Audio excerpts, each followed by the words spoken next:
आप सभी को जय मसीह की। ये समय है परमेश्वर के वचन का, और आज जो वचन हम देखेंगे उसके लिए पहले हम अपनी बाइबल को खोल लें, और मैं निवेदन करूंगा भाई सूरज से कि जिनके पास बाइबल नहीं है वो उन तक बाइबल पहुंचा दें।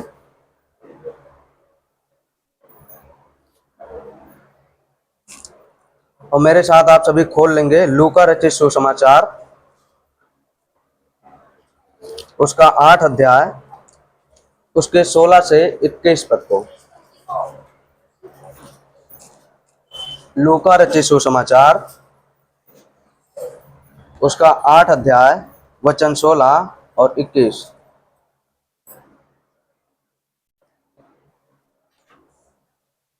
मिल गया सभी को? यहाँ पर इस प्रकार लिखा है, कोई दिया जला के बर्तन से नहीं ढांकता और न खाट के नीचे रखता है, परंतु दीवट पर रखता है कि भीतर आने वाले प्रकाश पाएं। कुछ छिपा नहीं जो प्रकट न हो, और न कुछ गुप्त है जो जाना न जाए और प्रकट न हो। इसलिए चौकस रहो कि तुम किस रीति से सुनते हो, क्योंकि जिसके पास है उसे दिया जाएगा, और जिसके पास नहीं है उससे वह भी ले लिया जाएगा जिसे वह अपना समझता है। आगे 19 पद में, उसकी माता और उसके भाई उसके पास आए, पर भीड़ के कारण उससे भेंट न कर सके। उससे कहा गया, तेरी माता और तेरे भाई बाहर खड़े हुए तुझसे मिलना चाहते हैं। उसने इसके उत्तर में उनसे कहा, मेरी माता और मेरे भाई ये ही हैं जो परमेश्वर का वचन सुनते और मानते हैं। आमीन। आइए हम सभी प्रार्थना में चलें, अपने सिर को झुकाएं और आंखों को बंद करें। धन्यवाद देते हैं परम प्रधान परमेश्वर आज के इस दिन के लिए। प्रभु धन्यवाद देते हैं इस वचन के लिए पिता परमेश्वर, जो आपने हमारे सम्मुख पिता परमेश्वर दिया, इसके लिए मैं आपका धन्यवाद करता हूँ। प्रभु आपसे प्रार्थना करता हूँ कि जब हम इस वचन को देखते हैं पिता परमेश्वर, तो इस खंड में पिता परमेश्वर आप हम सभी से बातचीत करें पिता, हम सभी के हृदय को खोलें पिता परमेश्वर, ताकि हम आपके वचन को ध्यान पूर्वक सुनने वाले हो सकें प्रभु। और केवल सुनने वाले नहीं प्रभु, इस वचन को हम अपने जीवन में ग्रहण करने वाले हो सकें, उस पर अमल करने वाले हो सके। प्रभु प्रार्थना करता हूँ प्रभु आप दया करें, अनुग्रह करें परमेश्वर। प्रभु इस सभा को आपके हाथों में देते हैं, वचन को, अपने आप को आपके हाथों में देते हैं। प्रभु आप मेरी सहायता करें, मदद करें, ताकि पिता परमेश्वर मैं आपको उपस्थित जानकर प्रभु यीशु आपके वचन को लोगों तक पहुंचा सकूं पिता परमेश्वर। धन्यवाद के साथ प्रार्थना यीशु के नाम से मानते हैं, आमीन। आप सभी अपने स्थान पर बैठ जाएं।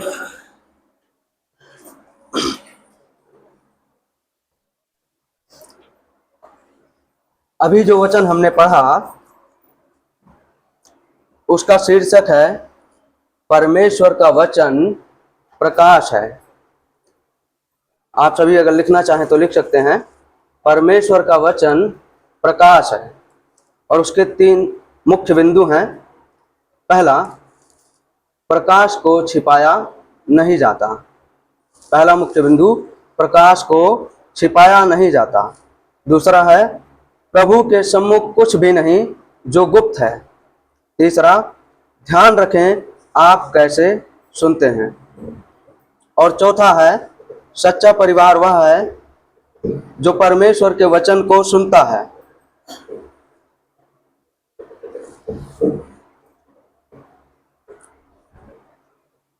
सभी ने लिख लिया? हम आगे बढ़ते हैं। हम सभी आगे बढ़ने से पहले वचन में थोड़ा सा पीछे चलेंगे, ताकि हम समझ पाएं कि यीशु हमें इस खंड में क्या बताना चाहते हैं। हम सभी यीशु के द्वारा दिए गए एक बहुत ही टकरावपूर्ण और सीधे उपदेश के मध्य में है। वास्तव में इसकी शुरुआत न्याय के उपदेश के रूप में हुई थी। किसके साथ हुई थी? न्याय के उपदेश के रूप में हुई थी। और अब यह अत्यंत गंभीर और चेतावनी भरा उपदेश बन गया है। यह उपदेश सुनने के महत्व के बारे में है। किसके बारे में? सुनने के महत्व में।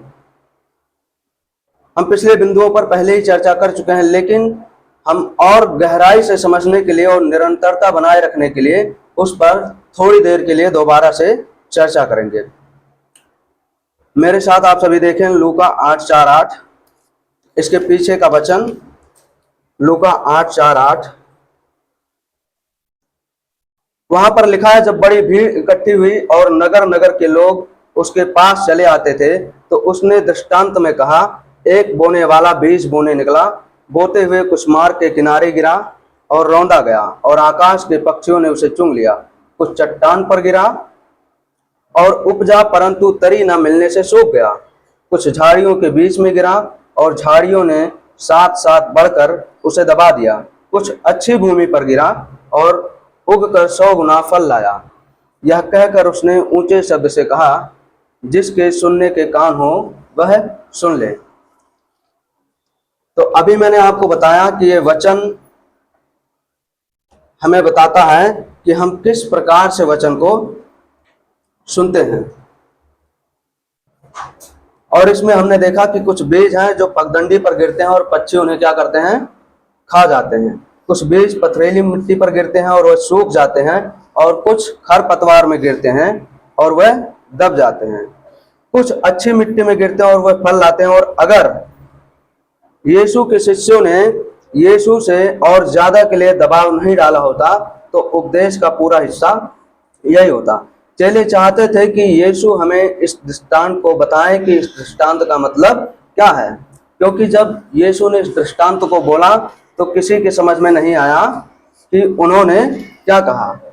वास्तव में यीशु का एक ही उद्देश्य था, सत्य की इच्छा रखने वालों को उनसे अलग करना जो सत्य की इच्छा नहीं रखते। जो लोग सत्य की परवाह नहीं करते, ना समझ पाने से संतुष्ट होकर वह अपने घर खाली हाथ चले जाते हैं। और जो लोग सत्य की खोज में थे, उन्होंने तब तक रुकने और गहराई से खोज करने का निश्चय किया जब तक यीशु ने इस बात को स्पष्ट नहीं कर दिया कि बीज क्या है, परमेश्वर का वचन है। बीज क्या है, परमेश्वर का वचन है। और अचानक यह स्पष्ट हो गया कि जो किसान के बारे में बात हो रही थी, वो किसान नहीं, उपदेशक है। बीज बीज नहीं, वो परमेश्वर का वचन है। मिट्टी मिट्टी नहीं है, वह मानव हृदय है जिस पर परमेश्वर के वचन का बीज बोया गया। और चारों मनुष्य के हृदय में परमेश्वर का वचन का बीज बोया गया। वह सभी उन सभी ने बाइबल पढ़ा, चर्च में गए, संगति किया, लेकिन परिणाम स्वरूप उनमें से केवल एक ही बच पाया। यह एक गंभीर मुद्दा है और इसने हमें अपने हृदय को जांचने पर मजबूर किया। गंभीर मुद्दा क्यों है? क्योंकि जब हमें परमेश्वर का वचन दिया जाता है तो हम उसे गहराई से नहीं लेते, है ना, उसे हम सतही तौर पर लेते हैं और रुक जाते हैं वहीं पर। इसीलिए यीशु ने कहा कि जिन लोगों ने वचन को गहराई से नहीं लिया वो खरपतवार में दब गए। क्या मैंने आपने सत्य को सुना? क्या सत्य की कीमत आकी और सत्य को महत्व दिया? और आज सुबह हमें यह अवसर मिला है कि हम प्रभु के वचन को सुने, क्योंकि अब यीशु मसीह अपने उपदेश का समापन उपदेश के अत्यंत महत्वपूर्ण भाग के साथ कर रहे हैं। आइए हम प्रथम बिंदु को देखें। परमेश्वर का वचन प्रकाश है। पहला बिंदु है, परमेश्वर का वचन प्रकाश है। अभी तक हमने पिछले दृष्टांतों को देखा और बहुत कुछ सीखा, लेकिन लूका 8:16 में प्रभु यीशु के मन में कुछ और ही है। आइए इसे हम नए नजरिए से देखें और जानें कि इस दृष्टांत का क्या अर्थ है।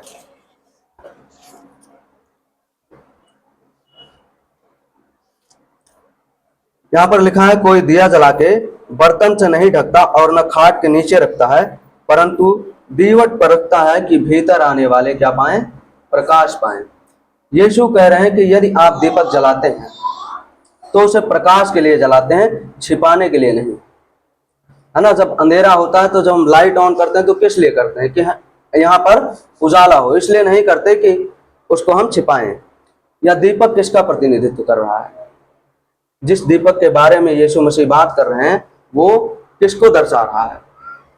पहला, उन शिष्यों को जो अच्छी भूमि बनाते हैं, या उसको जो उनकी अच्छी भूमि से फल उत्पन्न होता है, या यीशु जो जगत की ज्योति है, अथवा वचन जो परमेश्वर के राज्य के विषय में सत्य है।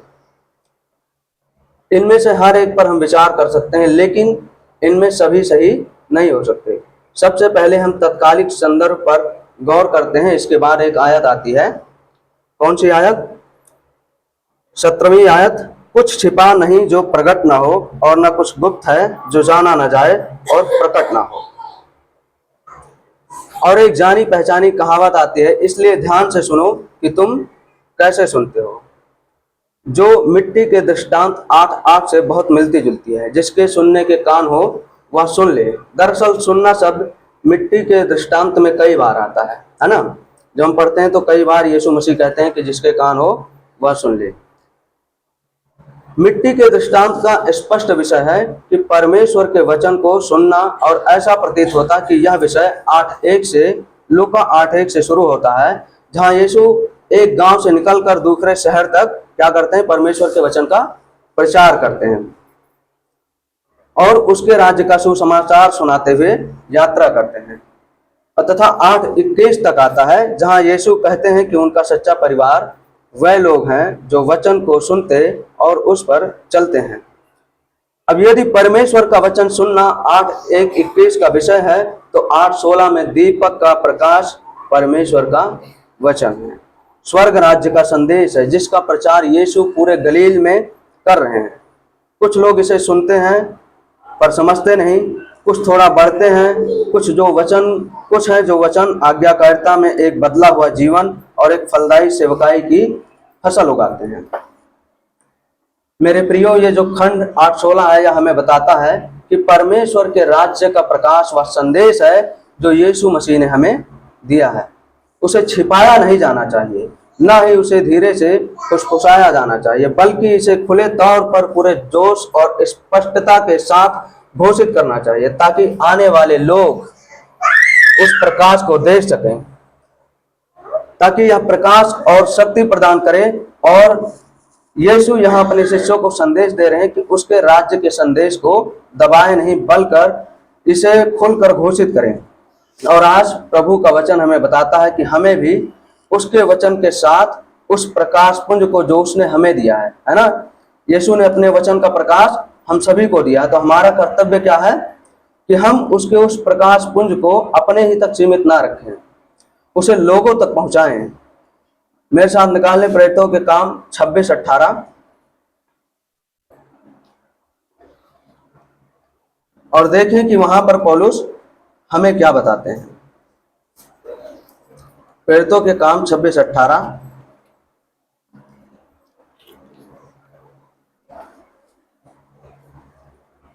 वहां पर लिखा है कि तू उनकी आंखें खोले कि वह अंधकार से ज्योति की ओर और शैतान के अधिकार से परमेश्वर की ओर फिरें, कि पापों की क्षमा और उन लोगों के साथ जो मुझ पर विश्वास करने से पवित्र किए गए हैं मीरास पाएं। आज हम अपने आप से सवाल करें कि क्या हम मसीह का दीपक दिखा रहे हैं, या अपनी उस छोटे से प्रकाश को जो यीशु ने हमें दिया है उसे छिपा रहे हैं। प्रभु यीशु जब पौलुस दमिश्क के मार्ग पर था तो उससे क्या कहता है, कहता है उन लोगों के पास जा और उनकी आंखों को खोल, है ना। तो यीशु मसीह जब पौलुस को अपना प्रकाश देते हैं, अपना वचन देते हैं, तो पौलुस क्या करता है, क्या वो चुपचाप उस वचन को लेकर चला जाता है? नहीं, वो उस वचन को जब सुनता है तो अपने तक सीमित नहीं रखता, वह उस वचन को लोगों तक पहुंचाता है, वह अपने प्रकाश को चमकने देता है, छिपाता नहीं। हमारा भी कर्तव्य है कि हम अपने प्रकाश को चमकने दें। आइए दूसरे बिंदु को देखें। प्रभु के सामने कुछ भी गुप्त नहीं है, प्रभु के सामने कुछ भी गुप्त नहीं है। वचन 17 कहता कुछ छिपा नहीं जो प्रकट ना हो, और ना कुछ गुप्त है जो जाना ना जाए और प्रकट ना हो। इसलिए चौकस रहो कि तुम किस रीति से सुनते हो। इस वचन में कि यीशु मसीह हमें बता रहे हैं कि ऐसी कोई बात नहीं जो परमेश्वर के सामने गुप्त रह सके, है ना। चाहे कोई भी काम हम कितने अंधियारे में कर रहे हो, या कितना घोर अंधकार में कर रहे हो, या किसी से बच के कर रहे हो, हम परमेश्वर को धोखा नहीं दे सकते। हम मनुष्य को तो मूर्ख बना सकते हैं, अपने घर वालों को, अपने परिवार वालों को तो मूर्ख बना सकते हैं, लेकिन परमेश्वर को मूर्ख नहीं बना सकते। उसके सम्मुख सब कुछ प्रकट है। यीशु मसीह इस वचन के द्वारा हमें बता रहे हैं कि उनका उद्देश्य मानव हृदय के छिपी बातों को उजागर करना है ना। आप सभी सोच रहे हैं कि हर कोई क्यों नहीं चाहता कि परमेश्वर का प्रकाश उनके जीवन को रोशन करे, ताकि वह देख सकें कि अंधकार के छेदों और खतरों से कैसे बचा जाए। हम सभी को अच्छा लगता है कि हमारे पास अंधियारा ना हो, उजाला हो, है ना, और सभी को अच्छा लगता है कि वो प्रकाश में रहें। लेकिन वचन हमें बता रहा है कि क्या सब लोग ऐसा चाहते हैं? नहीं, सब लोग ऐसा नहीं चाहते। क्यों? यीशु ने हमें समझाया, लोगों ने अंधकार को ज्योति से अधिक प्रिय समझा, क्योंकि उनके काम बुरे थे। क्योंकि जो कोई बुराई करता है वह ज्योति से घृणा करता है और ज्योति के निकट नहीं आता, ऐसा ना हो कि उसके काम प्रकट हों। हम में से बहुत सारे ऐसे लोग हैं जो यीशु मसीह पर विश्वास करते हैं और अपने पाप के साथ बने रहना चाहते हैं, है ना। हमारी कुछ आदतें होती है जिसको हम छोड़ना नहीं चाहते, उसके साथ हम जीवन को जीना चाहते हैं, और हम सोचते हैं कि यीशु मसीह हमसे खुश है, यीशु मसीह इससे नाराज नहीं है। लेकिन हम यीशु मसीह को धोखा नहीं दे रहे, अपने आप को धोखा दे रहे हैं, है ना। इससे हमें पता चलता है कि यीशु की शिक्षा का दूसरा उद्देश्य जो है, मानव हृदय में छिपी हुई बातों को उजागर करना है। कुछ लोग सोचते हैं कि यह वचन परमेश्वर के सत्य को की ओर संकेत करता है, लेकिन अगली आयत ध्यान से सुनने की चेतावनी इस दृष्टिकोण से ज्यादा मेल खाती है कि परमेश्वर का प्रकाश मानव हृदय की पापमयता को उजागर करता है ना। उसका जो वचन है, परमेश्वर का वचन है, वो हमें बताता है कि हम कहाँ हैं। परमेश्वर का वचन हमें बताता है कि हमारा जीवन किस प्रकार से है और किस प्रकार होना चाहिए। हम सभी प्रकाश से छिपने के लिए प्रवृत्त होते हैं, बजाय इसके कि वह हमारे हृदय की अशुद्धता को उजागर करे। इसे हम एक उदाहरण के तौर पर समझेंगे। मेरे पास एक छोटी सी कहानी है जिससे हम बहुत सटीक समझ पाएंगे कि परमेश्वर इस वचन के द्वारा क्या कहना चाहता है। एक बार एक धनी व्यापारी विदेश जाता है और वहां से एक सूक्ष्मदर्शी यंत्र खरीदता है, जिससे आप किसी भी चीज को देखेंगे तो उसमें जो सूक्ष्म जीव होते हैं वो दिखाई देते हैं। और वो उसको खरीद के बहुत खुश हुआ और उससे उसे बहुत मजा आता था। लेकिन एक दिन जब उस यंत्र को लेकर वो अपने शहर को लौटा, तो रात को खाना खाने बैठता है, तो रात के खाने में चावल लेता था। तो उसने क्या सोचा कि मैं इस सूक्ष्मदर्शी यंत्र से उस चावल को देखता हूँ। और जब उसने चावल को देखा तो उस चावल में छोटे छोटे कीड़े थे। क्या थे? छोटे छोटे कीड़े थे। अब वो अपने शाम के भोजन में चावल लेता था, उसको चावल बहुत पसंद था। अब वो सोच में पड़ गया कि मैं क्या करूं। तो उसने क्या किया, उसने अपने उस यंत्र को लिया और उसके टुकड़े टुकड़े करके फेंक दिया। क्यों फेंक दिया? क्योंकि उस चावल को छोड़ नहीं सकता था, है ना, क्योंकि चावल उसके आहार का मुख्य हिस्सा था। आखिरकार उसने हताश होकर अपने उस यंत्र को, जिससे वो बहुत खुश था, उसे तोड़ दिया। उसने कुछ ऐसा था जो उसे पसंद नहीं आ रहा था, इसलिए उसने उस खोज के क्रोध को ही खत्म कर दिया। लेकिन कुछ लोग बाइबल के साथ भी ऐसा ही करते हैं, उन उपदेशों के साथ जो उनके पाप को उजागर करता है, उस वचन के साथ जो उन्हें बताता है कि आप अभी कहां पर हैं, है ना। क्या करते हैं? उस वचन को छोड़ देते हैं। जो उनके पाप को उजागर करता है, वह जो देखते हैं उससे संतुष्ट नहीं होते, इसलिए पाप से निपटने के बजाय उसके क्रोध को ही नष्ट कर देते हैं या छुटकारा पा लेते हैं। बहुत से लोग शास्त्रों को खुद से दूर रखते हैं। हमें जब बताया जाता है कि जब आप यहाँ से जाएं तो घर पे जाके जो आपको बताया गया उसका रिवीजन करें, लेकिन हम क्या करते हैं? हम घर जाते हैं, बाइबल को साइड में रखते हैं और अपने रोजमर्रा की जिंदगी को जीने लगते हैं। तो ये क्या करता है? ये दिखाता है कि हम कहाँ पे हैं, और परमेश्वर का वचन हमारे पाप को उजागर करता है। लेकिन हम सोचते हैं कि ऐसा करने से हमारे पाप छिप जाएंगे।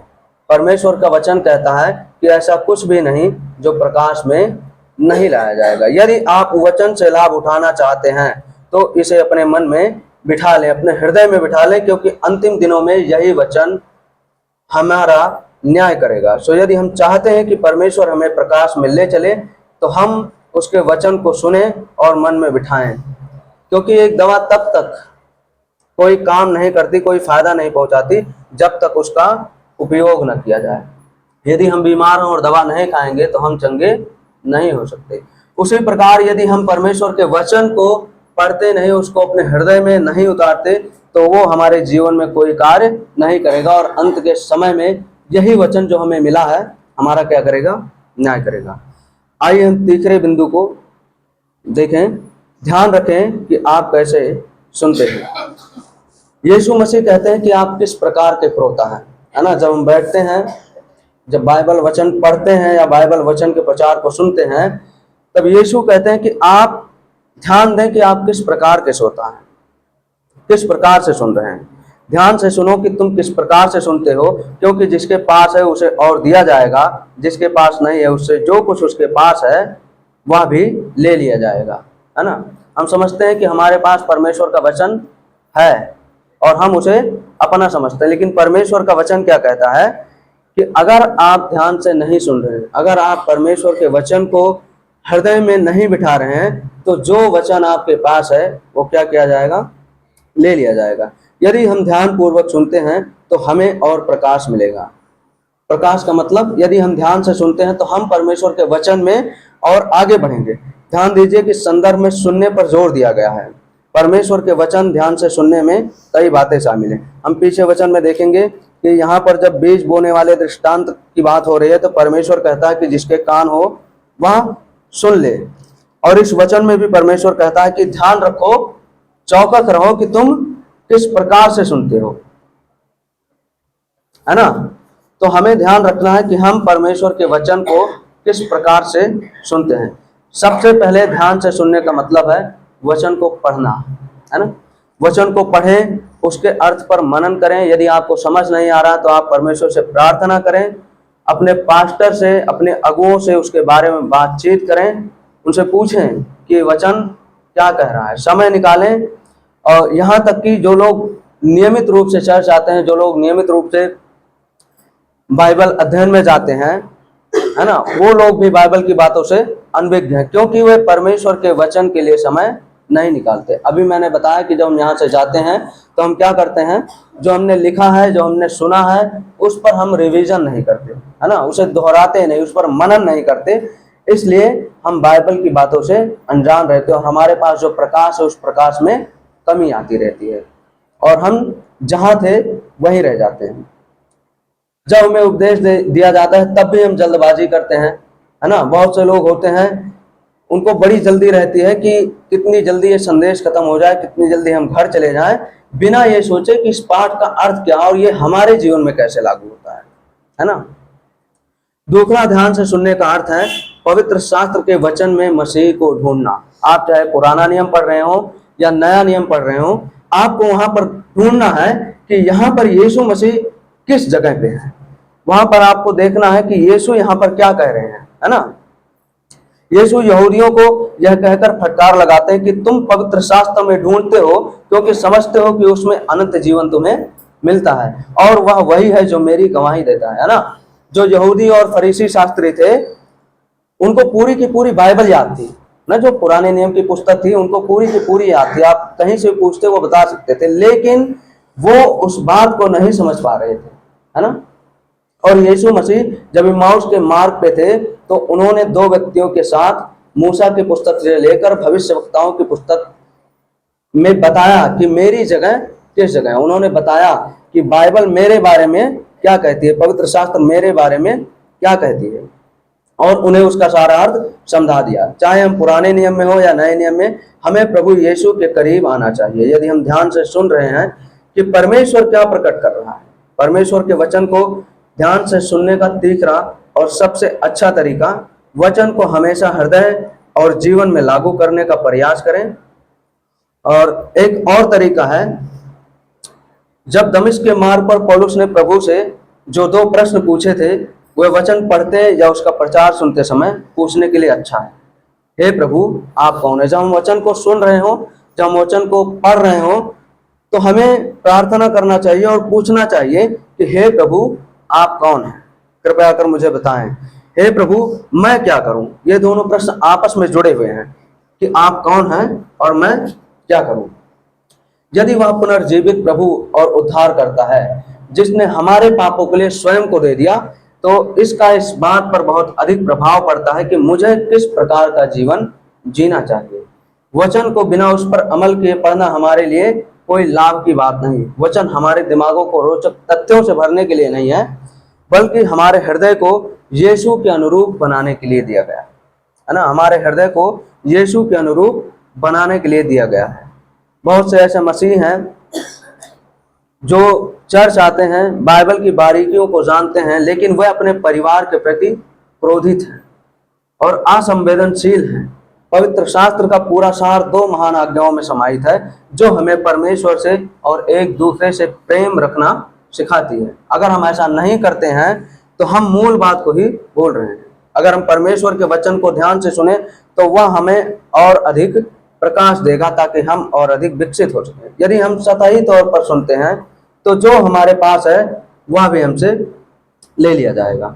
इस आयत में यीशु की चेतावनी फरीसियों पर लागू होती थी, जो सोचते थे कि वह शास्त्र को जानते थे, लेकिन उस मसीहा को नहीं पहचान पाए जिसके बारे में शास्त्रों में भविष्यवाणी की गई थी। यशायाह की पुस्तक में परमेश्वर के बारे में भविष्यवाणी की गई थी कि वो हम सभी के लिए आएगा और अपने आप को क्रूस पर दे देगा, हमारे लिए बलिदान देगा, ताकि हम क्या करें, बचाए जाएं। और यशायाह की पुस्तक का ज्ञान सभी शास्त्रियों और फरीसियों का था, लेकिन वो यीशु मसीह को पहचान नहीं पाए, क्योंकि वो सतही तौर पर वचन को पढ़ते थे, है ना। वचन हम सभी पढ़ते हैं, लेकिन हम सिर्फ पढ़ते हैं, उसे समझने की कोशिश नहीं करते। हम उसमें ये नहीं खोजते कि ये वचन हमारे जीवन में कैसे लागू होता है, ये वचन हमें क्या बता रहा है, या इस वचन में हमारे लिए क्या है। हमें लगातार अपने विचारों, दृष्टिकोणों और व्यवहार पर लागू होने वाले पवित्र शास्त्र के मानकों का क्या करना चाहिए, सामना करना चाहिए। हमें कतराना नहीं चाहिए कि बाइबल हमारे पाप को उजागर कर रहा है, हमें एक्सेप्ट करना चाहिए, है ना। और खासकर जैसा कि हमारे घरेलू रिश्ते होते हैं, हम जब कलीसिया में आते हैं तो हमारा व्यवहार बहुत सादगी भरा होता है। हम एक दूसरे से बहुत अच्छे से अभिवादन करते हैं, एक दूसरे से गले मिलते हैं, एक दूसरे से हाल चाल पूछते हैं। लेकिन जब हम अपने परिवार में होते हैं, अपने जॉब पे होते हैं, अपने व्यवसाय में होते हैं, तो हमारा बिहेवियर कैसा होता है, हमारा व्यवहार कैसा होता है? क्या उसी तरीके से होता है जैसा हम कलीसिया में होते हैं? नहीं, हमारा व्यवहार हमारे परिवार में बदल जाता है। आपको अपने जीवन में देखना है कि अपनी कुड़कुड़ाहट, अविश्वासी, कृतज्ञ आत्मा से क्या आप निपट रहे हैं। आपको देखना है, मुझे देखना है कि मेरा परिवार मेरे साथ व्यवहार में, हमारे व्यवहार में आत्मा के फल को देखता है। जब हम एक दूसरे के साथ, अपने पत्नी के साथ, अपने पिता के साथ, अपने भाई के साथ, अपने बच्चों के साथ कैसा व्यवहार करते हैं, क्या उस व्यवहार में जो परमेश्वर का आत्मा का फल है वो झलक रहा है, वो दिखाई दे रहा है। अगर हम चर्च में प्रभु प्रभु कहकर अच्छा दिखावा करते हैं, लेकिन निजी तौर पर और घर पर उसके वचन का पालन नहीं करते, तो किसी दिन मुझे और आपको यह सुनकर हैरानी होगी कि यीशु कहेगा कि मेरे सामने से निकल जाओ, मैं तुम्हें नहीं जानता। वो ऐसा क्यों कहेगा? क्योंकि हम उसके वचन को सुनकर भी उसका पालन नहीं कर रहे हैं। ध्यान पूर्वक सुनने का अर्थ है आज्ञाकारी होना। आइए चौथे बिंदु को देखें। सच्चा परिवार वह है जो वचन को सुनता है। वचन 19 को पढ़ें। उसकी माता और उसके भाई उसके पास आए, पर भीड़ के कारण उससे भेंट न कर सके। उससे कहा गया, तेरी माता और तेरे भाई बाहर खड़े हुए तुझसे मिलना चाहते हैं। उसने इसके उत्तर में उनसे कहा, मेरी माता और मेरे भाई यही हैं जो परमेश्वर का वचन सुनते और मानते हैं। लूका यहाँ पर हमें क्या बताना चाह रहे हैं? क्या बताना चाह रहे हैं कि हमें अपने परिवार से प्रेम नहीं करना चाहिए, हमें अपने परिवार को महत्व नहीं देना चाहिए? नहीं। लूका इस घटना के जरिए इस बात पर जोर दे रहे हैं कि यीशु का परिवार उनसे मिलने आया था। वह इस कहानी के जरिए हमें समझाते हैं कि यीशु के साथ रिश्ते की कुंजी ब्लड ग्रुप मिलने से, डीएनए मिलने से कोई मतलब नहीं है, प्राकृतिक विशेषाधिकार से कोई मतलब नहीं है, बल्कि परमेश्वर के वचन का पालन जो लोग उनकी आज्ञा मानते हैं वह सचमुच यीशु का परिवार है। यीशु पारिवारिक बंधनों या दायित्वों का त्याग नहीं कर रहे थे, बल्कि प्राथमिकताएं तय कर रहे थे, है ना। उसी प्रकार से जिस प्रकार यीशु ने प्राथमिकताएं तय की, उसी प्रकार हमें अपने जीवन में प्राथमिकताओं को तय करना है कि हम किस चीज को प्राथमिकता देते हैं। अपने परिवार को, या पैसे को या जॉब को या फिर किसी अन्य चीज को या किसी ऐसी आदत को जिसके हम गुलाम हैं, है ना। आपको तय करना होगा कि हम किसको प्राथमिकता देते हैं, यीशु को या उन सभी चीजों को जो हमारे जीवन में अभी तक चल रही हैं।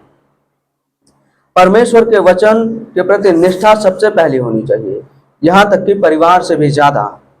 यीशु उन लोगों के सबसे ज्यादा करीब होते हैं जो उनके वचन को सुनते और मानते हैं, जैसा कि उन्होंने अपने शिष्यों से कहा, जिसके पास मेरी आज्ञाएं हैं और वह उन्हें मानता है वही मुझसे प्रेम रखता है, और जो मुझसे प्रेम रखता है उससे मेरा पिता प्रेम रखेगा और मैं उससे प्रेम रखूंगा। यदि आप चाहते हैं कि प्रभु यीशु आपसे प्रेम रखें तो आपको क्या करना होगा, उसके वचन को ध्यान से सुनना होगा और उसके वचन की आज्ञाकारिता में चलना होगा, क्योंकि यीशु मसीह वचन 21 में कहते हैं कि मेरे भाई मेरे परिवार वही हैं जो वचन को सुनते और मानते हैं। यीशु मसीह कहते हैं कि मैं अपने आप को उस पर प्रकट करूंगा जो मेरे वचन को सुनता और मानता है और आज्ञाकारिता में चलता है। यदि आप चाहते हैं कि यीशु खुद को आप पर प्रकट करें तो आपको आज्ञाकारिता की भावना से उसके वचन को सुनना होगा। वह ऐसे लोगों को अपना परिवार कहते हैं। यीशु के करीब रहने का अद्भुत सौभाग्य उन सभी के लिए है जो उसकी आज्ञाकारिता में चलते हैं। आमीन। ये समय मैं भाई राजीव के हाथ में देना चाहता हूँ।